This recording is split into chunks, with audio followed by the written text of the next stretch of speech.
Sanibonani. Happy Wednesday. So I've got this trait, and for the longest time I used to think it was a toxic trait. Until this morning. Until this morning when I actually processed it in the shower. So I tend to want to really do a deep dive on people's shortfalls. So for example, if you are, I'm talking about people that I care about, sorry, talking about people in my circle. So if you are, for example, fat, sorry, to all the fat people. If you are fat, for example, I constantly want to send you little reels about health, your weight. I want to send you little reels about losing fats, health tips. And I had been told many times that, Penson, why do you tend to focus on those negative things? To a point where I was like, maybe I'm just a negative person. Maybe it's just who I am. If you were an abusive guy in a relationship, I constantly want to send you little clips and reels around managing your anger and how to actually find ways to offload your frustrations without verbal or physical abuse. So I constantly send those type of things. And today when I was sitting in the shower, I was like, nah man, fuck that. It's people that actually are trying to run away from their shortfalls. Most of us are like that. Most of us hate facing reality. Most of us hate being accountable for certain shit. So if you were a cheater in your relationship, or you've cheated many times before, and then you are with the person who's constantly sending you video clips around cheating and you hate me, stop bringing up this, stop it. No fam. It is a matter of, if I care for you, if I really love you, what I constantly want us to do is I want us to shine a light on this, and I want us to constantly work on this. Any habit, in order to develop, let's say, a good habit, you need to make it conscious. You need to be conscious of it. It needs to be in your thoughts every day, and you need to work on it.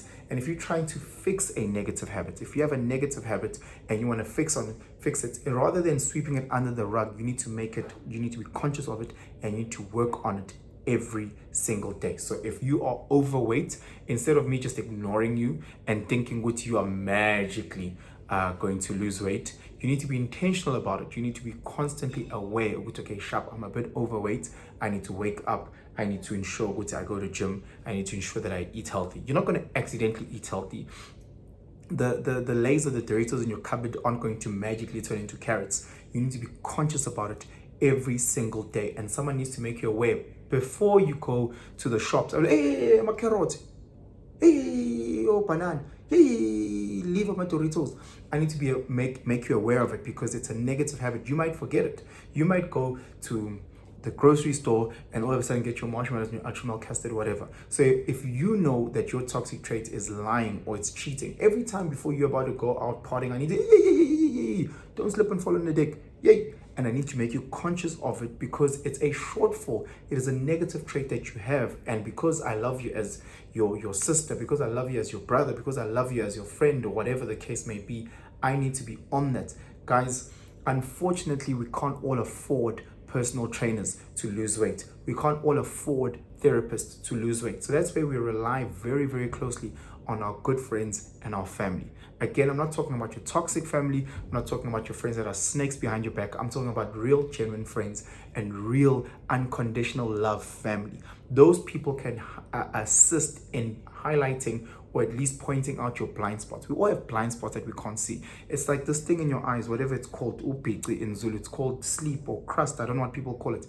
It's a lot easier when someone else points it out, because I can't see it. How can, sometimes, okay, no sharp, but a lot of the times I can't see if there's crust in my eyes. I can't see if there's spinach in my teeth, and I am relying on others to point this out. And I need to ensure that I stay accountable and responsible. So when someone that I love unconditionally is telling me, hey, you've got sleep in your eyes, I'm like, okay, sharp, and I keep it moving, and I constantly work on it, because guys, remember, like crust, sleep, You have to work on it every day. It's there every day. So if there's a shortfall that I have, it needs to be brought to my attention every day. And maybe, again, because I can't afford a trained professional, maybe this person who's sending me these reels is making me think in a certain light. Okay, Penson, you are very, very toxic. You say these most painful things. And if they're sending me words, or rather reels, on how to change my words, how to structure sentences, how to have hard conversations without being toxic or being a bully, slowly, at least from a theoretical point, I can then start working on myself versus just me keeping quiet. How's that going to help?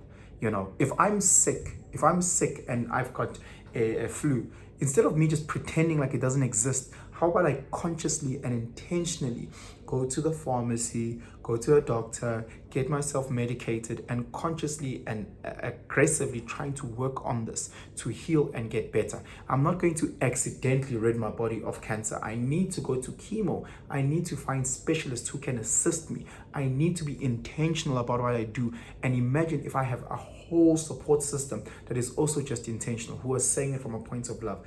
Guys, I'm not talking about people who are telling you about your shortfalls in a toxic way. That's not what I'm talking about. I'm not talking about people who are trying to break you, in terms of, hey, we're not fetty, mekweti. No, that's not what we're talking about. We're talking about people who actually love you and want the best for you. So they are constantly keeping you accountable. Hey, don't eat that. Hey, have you gone training today? Hey, have you drank enough water? That dripping tap, instead of you hiding away and like an ostrich putting your head in the ground, constantly wanting what's better for you, constantly wanting to develop you into what we know you can be. So if you've got shortfalls and you are very, very violent in your past relationship, you've got people that love you and say, look, yes, you've got past pain, you've got past trauma, and unfortunately, you take it out on your loved ones. Unfortunately, you take it out on your friends. Unfortunately, you take it out on your family. This is how we can deal with it. I've watched the reel from Jordan Peterson. Watch this. I watched the reel from this psychologist to watch this. I watched this on TikTok. Send this. I watched this. Again, if you can afford therapy, sharp. Pause this video. Keep going. If you can magically with the one you healed of all your negative traits, great. Some of us, we rely on these platforms like this where we can talk to each other and guide each other. Some of us rely on each other to keep each other accountable, to keep each other responsible. If you are a religious person, there's a reason why, let's say, Muslims pray 5 times a day. It's not just prayers of gratitude, it's also prayers of healing. It's also prayers of, these are my shortfalls, Lord, please give me strength to become better. There's a reason why Jews are praying 3 times a day. I don't know how many times Christians are praying, but let's hope that they're praying as many times as possible.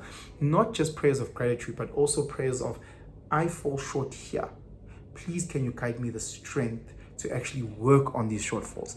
I am a cheater. I cheat 1,000 times. Please, can you give me the strength to no longer be that person? Please, can you guide me to no longer be that person, rather than, oh no, blah, blah, blah, blah, and pretend like it doesn't exist. That's beyond toxic. What else did I write down? But yeah, that's it basically, around not running away from your problems, not running away from your shortfalls, not running away from your bad habits, and having people in your life, your boyfriend, your girlfriend, who are constantly going to keep you accountable. Because again, we hate, as a people, accountabilities. Our brothers, you pretend like it's just sisters that hate accountability. We also hate accountability. We also hate facing our shortfalls, and we're quick to say, yeah, but you are saying it like this, you're constantly reminding me of my yeah, okay, deal with it. Deal with that. If it's coming from a place of love and care, I'm not talking about people who are saying it to break you in toxic ways. I'm talking about people who understand your shortfalls. Understand, again, Machita, if your girlfriend is bringing this up, she's also hurt, she's also insecure. So you've cheated on your girlfriend 50, 30, 100 times, oh, baby, you keep bringing up my past, because I'm still insecure. You haven't given me a reason to not feel insecure. So again, until I can see that you have grown and developed and you are no longer moving in that light where you will leave at 8 o'clock to go to gym at night and then come back at 3, then I will stop feeling like and stop bringing it up. So it's one of those type of things where we constantly work, on ourselves to become better and again, blessed are those that have a great support structure that can also guide them. Guys, Kansanda, like, share, subscribe, all those great things. Sharp.